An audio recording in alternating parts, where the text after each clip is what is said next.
이 시간 우리 저희 계신 분들과 인사 나누겠습니다. 당신은 축복의 통로입니다. 당신은 사랑의 통로입니다.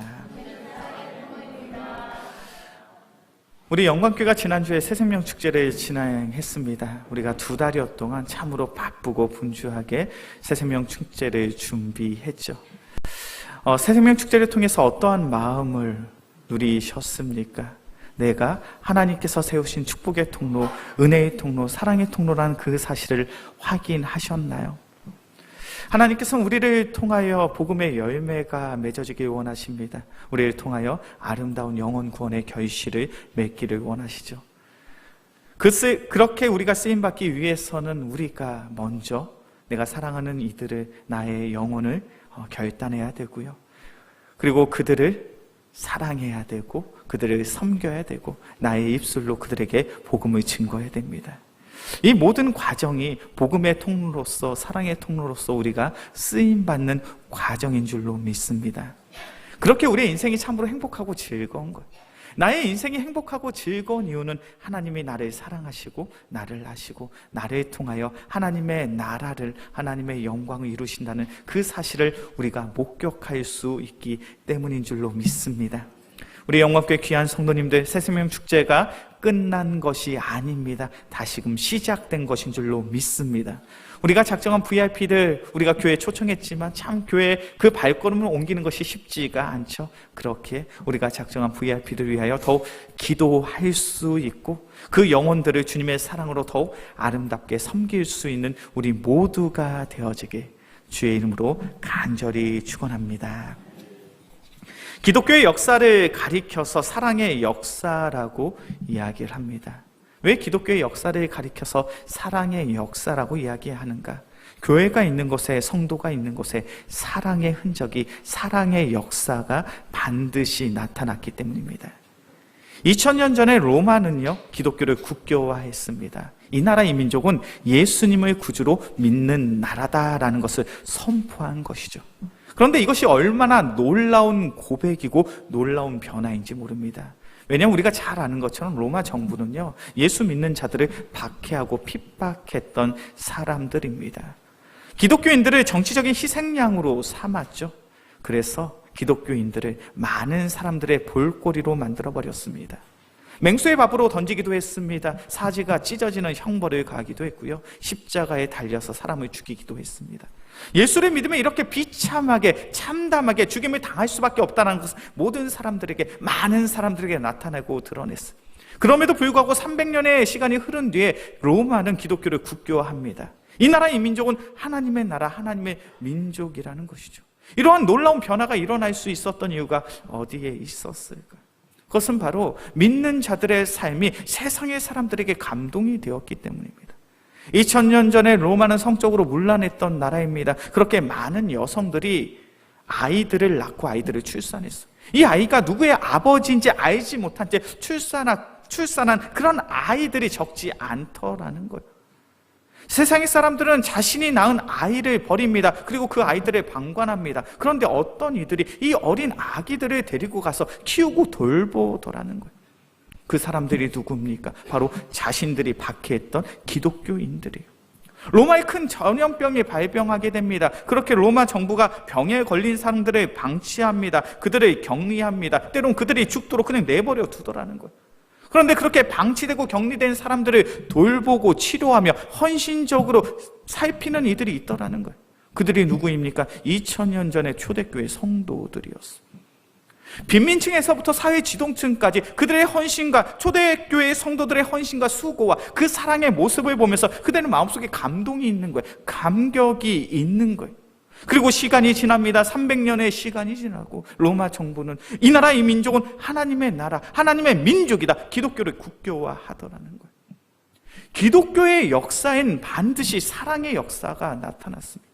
이것은 비단 2000년 전의 이야기만은 아니에요. 지금부터 120년 전에 조선 땅에 외국의 선교사들이 들어오게 됩니다. 그리고 우리가 잘 아는 것처럼 이 땅에 들어온 선교사들로 인하여 한국교회가 세워지게 돼요. 이 한국교회가 세워진 이유가 어디에 있습니까?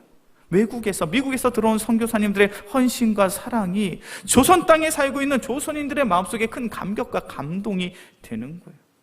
당시 조선인들은 여성들을, 그리고 어린아이들에게 관심이 없었습니다. 그들을 가르치지 않았습니다. 그들을 사랑으로 돌보지 않았습니다. 그런데 외국에서 온 선교사들이 그 어린 여성들에게, 그리고 어린 아이들에게 말씀을 가르칩니다. 그들에게 지식을 전달합니다. 그들을 교육합니다. 콜레라라는 큰 전염병이 창궐합니다. 의학적 지식이 없어서 많은 이들이 죽어가는 그런 상황 속에서 외국의 선교사들은 헌신적으로, 희생적으로 조선인들을 살피고 돌봅니다. 그런 사랑의 역사 속에 한국교회가 세워지게 되었고, 그 120년의 역사가 우리 한국교회가 이렇게 아름답게 부흥하고 성장할 수 있는 귀한 원동력이 되었다는 것이죠. 기독교의 역사는 무엇입니까? 사랑의 역사입니다. 그리고 그 사랑의 역사가 반드시 교회의 역사를 이루더라는 거예요. 제가 우리 영광교회에서 사역을 하면서 우리 성도님들을 만나고 신방을 하고 대화를 하면서 느끼게 되는 그 한 가지가 있습니다. 그것은 바로 우리 영광교회 귀한 성도님들이 그 누구보다도 우리 영광교회가 회복되기를, 우리 영광교회가 성장하기를, 우리 영광교회가 부흥하기를 간절히 소망하시더라는 거예요. 그 귀한 마음이 느껴집니다. 신방을 하면서, 대화를 하면서. 우리 영광교회가 정말 회복하는 교회가 되어지길 소원하십니까? 우리 영광교회가 정말 성장하는 교회가 되어지길 소원하십니까? 우리 영광교회가 정말 부흥하는 교회가 되어지길 소원하십니까? 그렇다면 우리 영광교회 안에 사랑의 역사가 나타나야 될 줄로 믿습니다. 교회의 역사는요, 교회의 역사는 바로 사랑의 역사 속에서 쓰여지고 있더라는 거예요. 우리 영광교회가 회복하고 우리 영광교회가 성장하며 우리 영광교회가 부흥하기를 원한다면 우리 영광교회 안에 하나님의 사랑이, 그리스도의 사랑이 충만할 때, 그 사랑의 역사가 써내려져 갈 때 바로 교회의 역사가 세워질 줄로 믿습니다. 이것이 바로 신앙의 원리예요. 우리 영광교회가 좋은 교회로, 잘 되는 교회로, 부흥하는 교회로, 성장하는 교회로 되어지길 원한다면 우리 영광교회 안에 그리스도의 사랑이 나타나야 돼요. 그 사랑으로 말미암아 성도 간에 서로가 서로를 사랑하고, 그 사랑으로 말미암아 우리의 가정이 행복한 사랑의 가정이 되어지고, 그 사랑으로 말미암아 우리의 친구들에게 마음껏 그 사랑을 증거할 수 있는 그 사랑의 역사가 나타나야 돼요. 그런데 진지하게 고민해 보셨으면 좋겠어요. 그런 사랑의 역사가 나의 삶을 통하여, 우리의 삶을 통하여 나타나고 있습니까? 왜 내가 신앙생활을 한 지 10년, 20년, 30년이 됐음에도 불구하고 나의 삶을 통하여 사랑의 역사가 나타나지 않냐라는 거예요. 우리가 신앙생활을 하면서 기억해야 될 그 한 가지가 있습니다. 그것은 바로 사랑은요, 우리가 지식적으로 배웠다고 해서 할 수 있는 것이 아니라는 거예요. 사랑은 우리가 다짐했다고 해서, 결단했다고 해서 우리의 삶 속에 나타나는 것이 아니더라는 거예요. 우리 이 자리에 계신 귀한 성도님들 가운데 사랑해야 된다는 그 사실을 알지 못하시는 성도님들 계십니까? 우리가 신앙생활을 하면서 우리가 서로 사랑해야 된다, 우리의 삶을 통하여 그리스도의 사랑이 나타나야 된다는 그 사실을 모른 채 신앙생활을 하시는 분이 있냐라는 거예요. 그렇지 않잖아요. 우리 모두는요, 우리가 서로 사랑해야 됨을 너무나도 잘 알고 있습니다. 우리의 삶을 통하여 사랑의 능력이 나타나야 된다는 사실을 너무나도 잘 알고 있어요. 그런데 너무나도 안타깝게도 우리의 삶 속에 사랑의 역사가, 사랑의 능력이 나타나지 않아요. 왜 그렇습니까? 사랑은요, 우리가 안다고 해서 나타나는 것이 아니에요. 사랑이라는 것은요, 우리가 다짐하고 결단했다고 해서 우리의 삶 속에 나타나는 것이 아니기 때문에요. 성도의 사랑은 어디에서 출발합니까? 그것은 바로 하나님의 사랑에서부터 출발하는 줄로 믿습니다. 오늘 본문의 말씀이 바로 그것에 대해서 이야기하고 있죠. 요한일서 4장 11절의 말씀입니다. 요한일서 4장 11절의 말씀 함께 봉독합니다. 사랑하는 자들아, 하나님이 이같이 우리를 사랑하셨으니 우리도 서로 사랑하는 것이 마땅하도다. 사도 요한이 어떤 이야기를 하고 있습니까? 우리가 서로 사랑하는 것이 너무나도 당연하다는 거예요. 우리가 서로 사랑하는 것이 너무나도 마땅한 삶의 모습이라는 거예요. 그런데 우리가 그 당연한, 그 마땅한 삶을 살아갈 수 있는 이유가 어디에 있습니까? 하나님이 우리를 사랑하셨어요.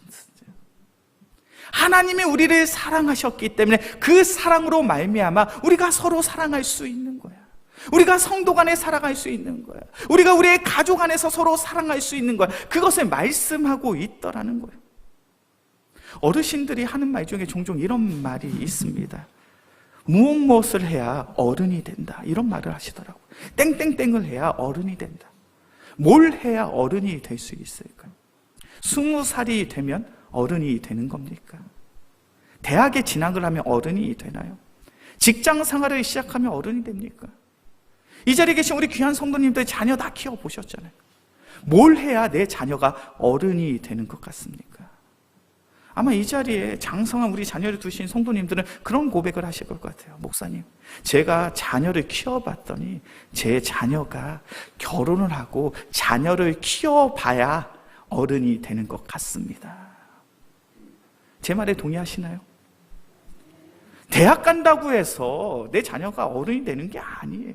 직장생활 시작됐다고 해서 어른이 되는 게 아니더라고요. 결혼을 해서 최소한 애를 낳고 그 애를 키우는 그 과정, 그 삶이 있어야 내 자녀가, 내 아들과 딸이 어른이 되는 것 같다라는 거예요. 그래서 어른들이 종종 이런 말씀하셨죠.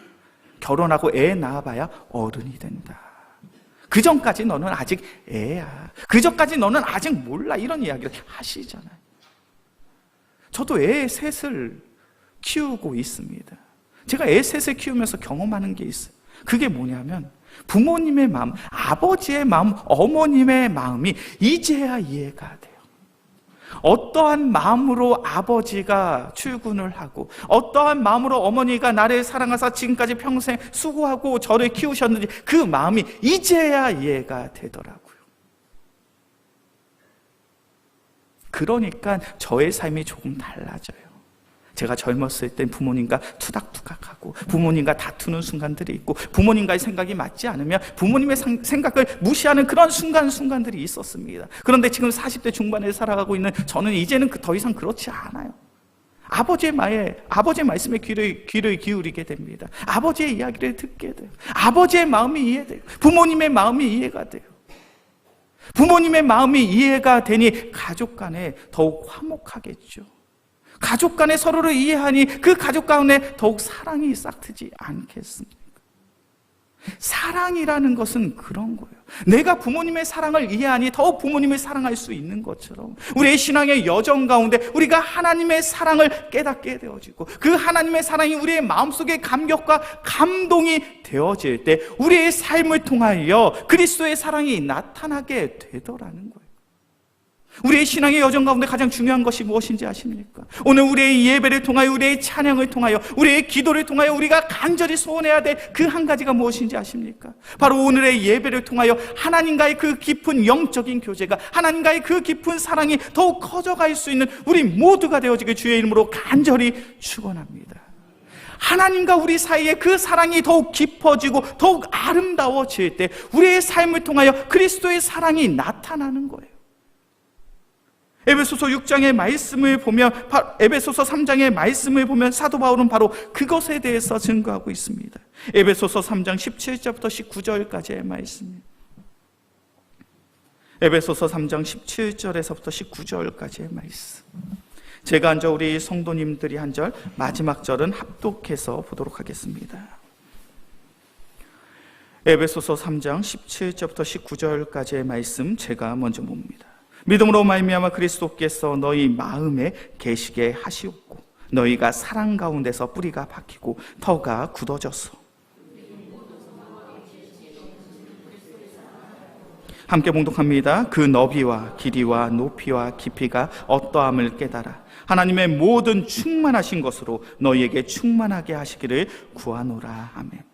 에베소서 3장의 말씀을 통하여 사도 바울이 지금 고백하고 있는 것이 무엇입니까? 너희가 그리스도의 사랑 가운데 뿌리를 내려, 너희가 그 그리스도의 사랑 가운데 뿌리를 내려 자라고 성장해서 하나님의 사랑이 얼마나 넓고 하나님의 사랑이 얼마나 깊고 하나님의 사랑이 얼마나 아름다운 것인지 그것을 너희가 깨닫기를 원한다는 거예요. 그때 너의 삶 속에 하나님의 충만한 은혜가, 그때 하나님의 충만하신 사랑하심이 너의 삶을 통하여 나타나게 되더라는 거예요. 우리의 믿음, 우리의 신앙이 자라고 성장함을 통하여 우리가 경험하게 되는 것이 무엇입니까? 하나님의 사랑이 얼마나 깊은지, 하나님의 사랑이 얼마나 넓은 것인지, 하나님의 사랑이 얼마나 위대하고 얼마나 아름다운 것인지를 깨닫게 되어질 때 우리의 삶의 모습이 바뀌어지더라는 거예요.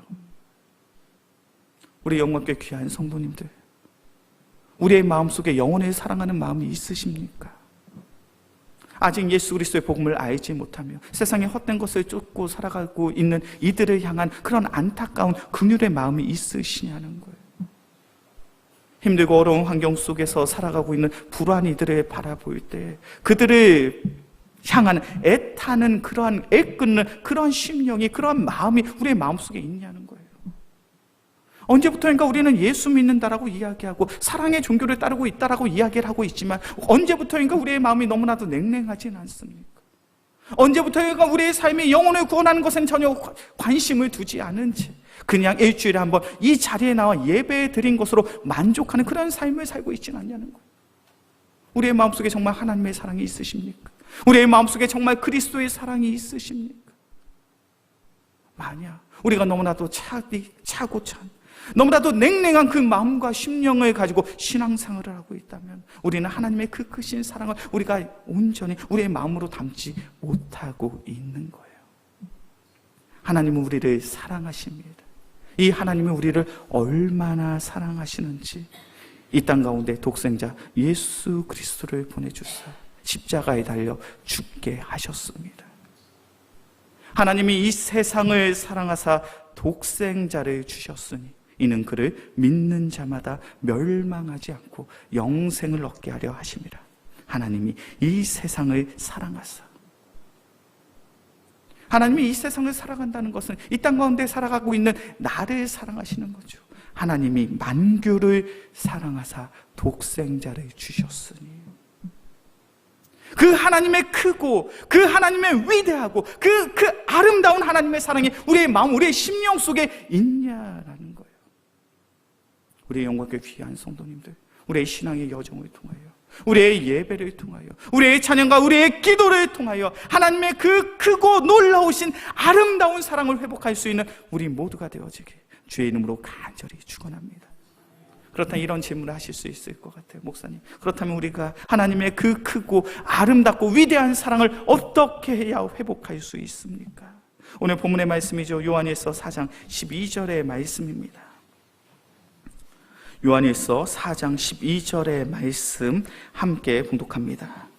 어느 때나 하나님을 본 사람이 없으되 만일 우리가 서로 사랑하면 하나님이 우리 안에 거하시고 그의 사랑이 우리 안에 온전히 이루어지느니라. 아멘. 어떻게 우리 마음속에 그 크고 그 아름다운 그 하나님의 사랑이 더욱 아름답게 풍성하게 자리를 잡을 수 있을까? 요한일서 4장 12절의 말씀을 보니까 사도 요한은 이렇게 이야기합니다. 이 세상 가운데 하나님을 본 사람은 없지만 만일 우리가 서로 사랑하면 하나님이 우리 안에 거하시고 그의 사랑이 우리 안에서 온전히 이루어진다. 어떤 이야기인지 이해가 되십니까? 우리의 마음속에 하나님의 사랑이 더욱 커져가기를 원한다면 우리 주변에 있는 사람들을 더욱 사랑하라는 거예요. 우리가 우리 주변에 있는 사람들에게 작은 사랑을 실천할 때 그 사랑을 통하여 누가 우리의 마음속에 거하십니까? 하나님이 우리의 마음속에 거하셔요. 그 작은 사랑을 통하여 우리는 우리의 눈에 보이지 않는 그 하나님과 깊은 영적인 교제함을 누림으로 하나님께서 허락하신 그 사랑이 더욱 온전하여짐을, 완전하여짐을, 더욱 아름답게 자라고 성장하여짐을 우리가 경험할 수 있더라는 거예요. 하나님의 그 깊고 그 넓고 그 크고 그 광대하고 그 아름다운 사랑이 우리의 마음속에 자리 잡기를 원하십니까? 그렇다면 우리는 우리 주변에 있는 사람들을 사랑하면 돼요. 내가 나의 가족을 사랑하고요, 내가 나의 이웃을 사랑하고요, 우리가 우리 영광교회 성도들 간에 서로를 사랑하고요, 우리의 친구들을 사랑하게 되면 우리의 사랑 안에 누가 거하신다고요? 하나님이 거하시고요, 그 하나님과의 깊은 영적인 교제함으로 말미암아 우리의 사랑이 더욱 아름답게 자라고 성장하게 될 줄로 믿습니다. 이것이 바로 성경에서 말씀하고 있는 신앙의 원리고 사랑의 원리. 오늘 우리가 본문을 살펴보고 있는 이 요한일서의 저자는 누구입니까? 우리가 잘 알고 있는 예수님의 제자 요한이에요. 요한일서의 말씀을 천천히 잘 읽어보셨으면 좋겠어요.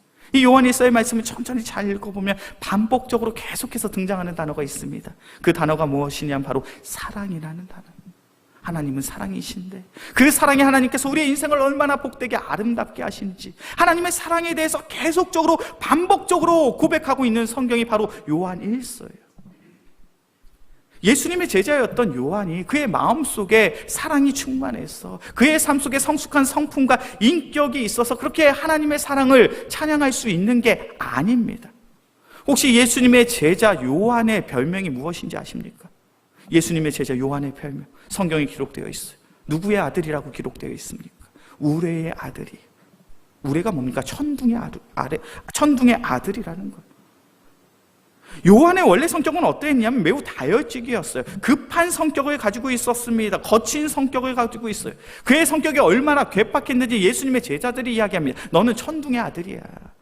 너의 삶은 번개 같아. 너의 삶은 천둥 같아. 너의 삶이 얼마나 다혈질이고 거친 인생을 살아가고 있는지 몰라. 그렇게 이야기하고 있더라는 거예요. 요한의 성격이 얼마나 다혈질이고 거칠었는지 누가복음 9장의 말씀을 보면 하나의 사건이 기록되어 있습니다. 우리 말씀을 한번 볼까요? 누가복음 9장 51절부터 56절까지의 말씀이에요.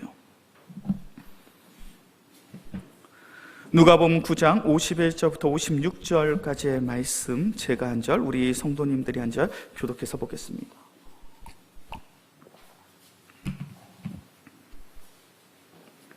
누가복음 9장 51절부터 56절까지의 말씀, 제가 먼저 봅니다. 예수께서 승천하실 기약이 차감해 예루살렘을 향하여 올라가기로 굳게 결심하시고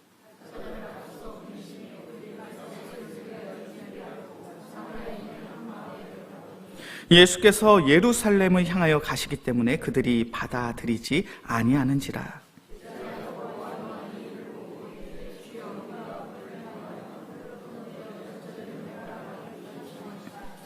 예수께서 돌아보시며 꾸짖으시고,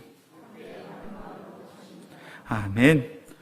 누가복음 9장의 말씀을 보면 이제 예수님께서 예루살렘을 향하여 가십니다. 특별히 51절의 말씀을 보니까 예수께서 승천하실 기약이 차감해.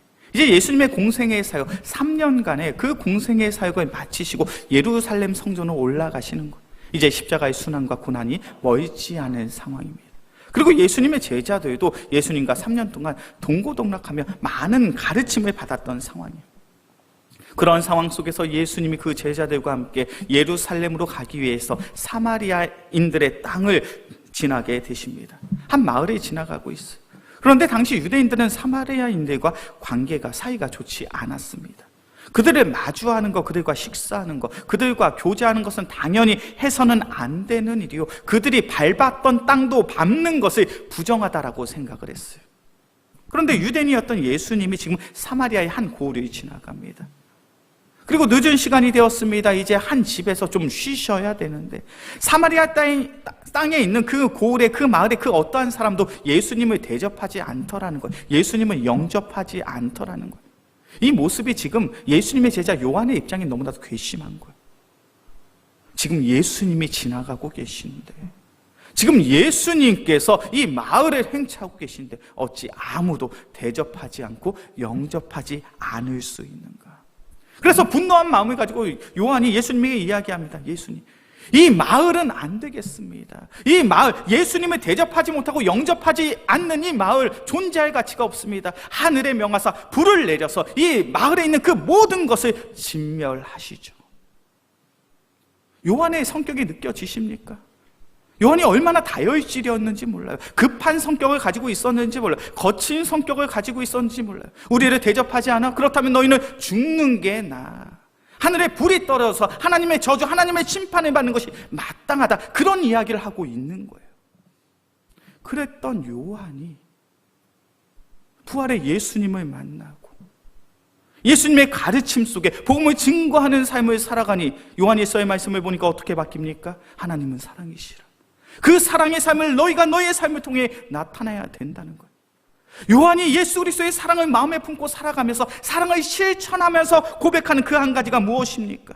이 세상을 살아가며 하나님을 본 사람이 아무도 없지만 우리가 서로 사랑하니, 내가 서로 사랑해 보니 내가 내 주변에 있는 사람들의 사랑에 보니 내 눈에 보이지 않는 그 하나님이 내 마음속에 거하시고 주님께서 허락하신 그 사랑이 자라고 성장하여 온전하여지고 완전하여지더라.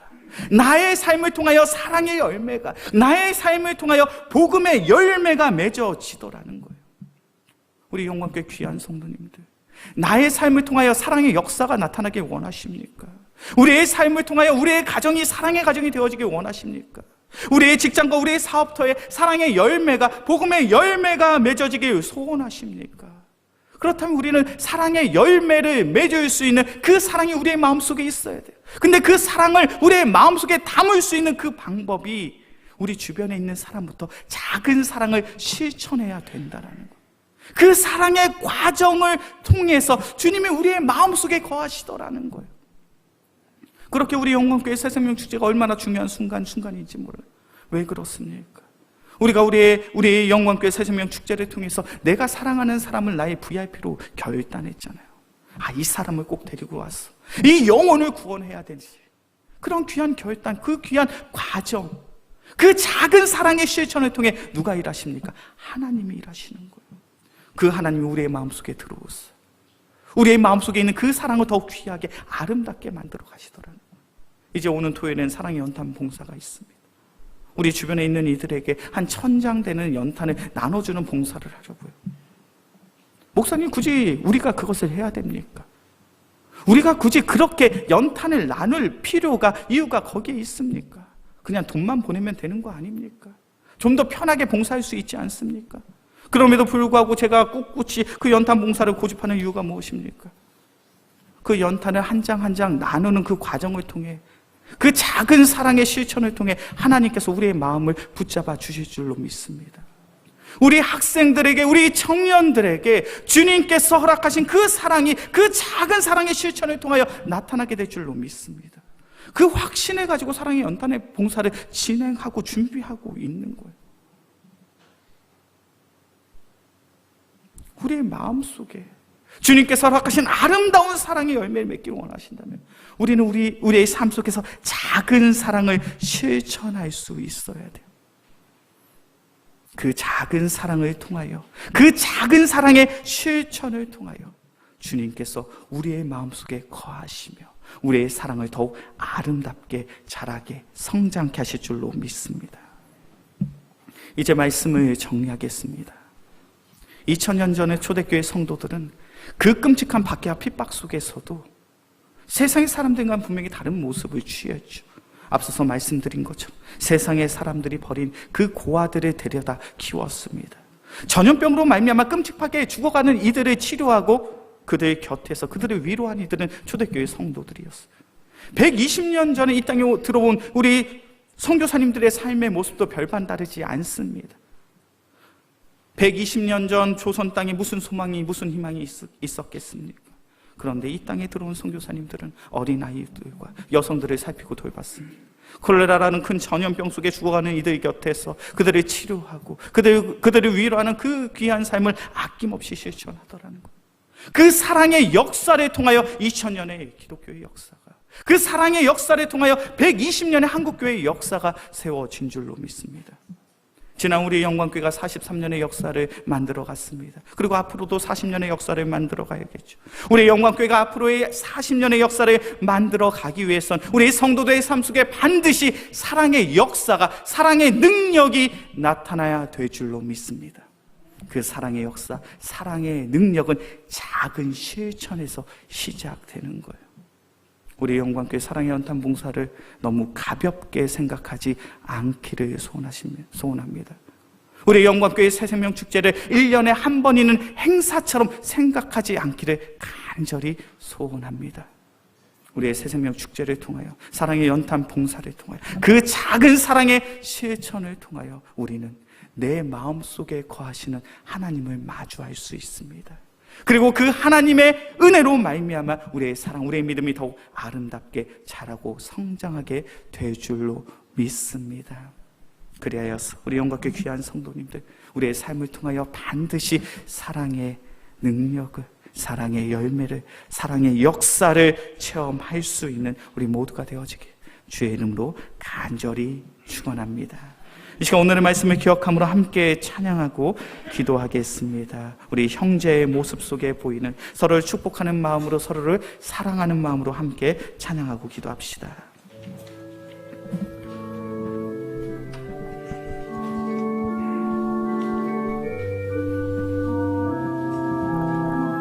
형제의 모습 속에 보이는, 형제의 모습 속에 보이는 하나님 형상 아름다워라. 존귀한 주의 자녀 됐으니 사랑하며 섬기. 자매의 모습 속에 보이는, 자매의 모습 속에 보이는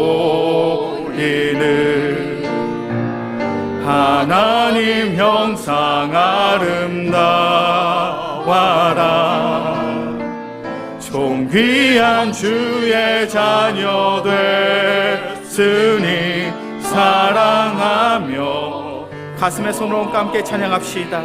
성도의 모습 속에 보이는, 성도의 모습 속에 보이는 하나님 형상 아름다워라. 존귀한 주의 자녀 됐으니 사랑하며 섬기. 가정의 모습 속에 보이는, 가정의 모습 속에 보이는 하나님 형상 아름다워라. 존귀한 주의 자녀 됐으니 사랑하며 섬기리. 이 시간 함께 기도하겠습니다. 사랑의 주님, 내가 나의 남편을, 나의 아내를, 나의 부모님을, 나의 자녀를, 우리 영광교회 귀한 성도를, 나의 이웃과 친지를 더욱 사랑하며 섬기기를 원합니다. 그러나 우리의 마음속에 하나님의 사랑이 부족합니다. 너무나도 냉랭하고 너무나도 척박한 그 마음과 심령을 가지고 신앙생활을 하고 있습니다. 사랑의 주님, 우리 영광교회 귀한 성도들, 작은 사랑을 실천할 수 있는 은혜의 성도들이 되게 하여 주옵소서. 그래야 우리의 작은 사랑을 통하여 하나님께서 우리의 마음속에 거하시며 우리의 사랑이 더욱 아름답게 자라고 성장할 수 있는 은혜의 성도들이 되게 하여 주옵소서.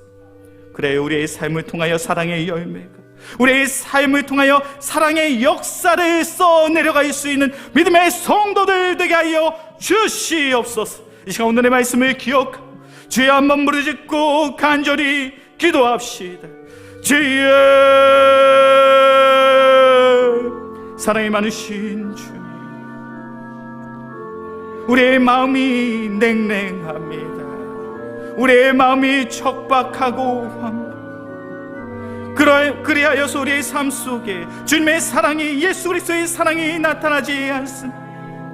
사랑이 많으신 주님, 내가 나의 남편을 사랑하고 싶고, 나의 아내를 사랑하고 싶고, 나의 자녀들을 사랑하고 싶고, 나의 부모님을 사랑하고 싶고, 나의 이웃, 나의 친지, 우리의 성도들을 사랑하고 싶지만 우리의 마음속에 사랑이 없음을 고백합니다. 사랑이 많으신 주님, 우리의 영광교회 귀한 성도들의 삶을 통하여 작은 사랑을 실천할 수 있는 귀한 믿음을 허락하여 주시옵소서. 그래, 그 작은 사랑을 통하여, 그 봉사와 그 헌신, 그 수고를 통하여 우리의 마음, 우리의 심령 속 하나님의 거하심을 체험하게 하여 주시고, 그 귀한 은혜를 통하여 우리의 사랑이 더욱 아름답게 자라고 성장하며 체험할 수 있는 믿음의 성도들이 되게 하여 주옵소서. 그래, 우리의 삶을 통하여 사랑의 열매를 맺길 원하며, 우리의 삶을 통하여 복음의 열매를 맺길 원하며, 우리의 삶을 통하여 아름다운 사랑의 역사를 써내려가길 간절히 소원합니다. 우리의 삶을 긍휼하시고 불쌍히 여기시고 우리의 사랑의 실천은 주님의 아름다운 사랑을 이루게 하여 주옵소서. 사랑이 많으신 주님, 우리가 신앙생활을 하고 있지만 우리의 마음이, 우리의 심령이 너무나도 냉랭하고 너무나도 황폐하고 너무나도 척박해져 있음을 고백합니다. 사랑의 주님, 우리의 작은 사랑의 실천을 통하여 하나님께서 우리의 마음을 붙잡아 주시고 우리의 마음, 우리의 심령 속에 더욱 풍성한 은혜와 사랑을 허락하여 주시옵소서. 그래야 우리 영광께 귀한 성도들이 사랑의 통로가 되어줘 우리의 가정을 더욱 아름다운 사랑의 가정으로, 우리의 영광교회를 사랑의 역사를 써 내려갈 수 있는 하나님의 교회로, 그리고 우리의 직장과 사업터에 사랑의 열매를 맺을 수 있는 믿음의 성도들이 되게 하여 주시옵소서. 우리의 삶이 오직 주님의 기쁨 되어지길 간절히 소망하오며 우리를 사랑하시는 예수 그리스도의 이름으로 기도합니다. 아멘.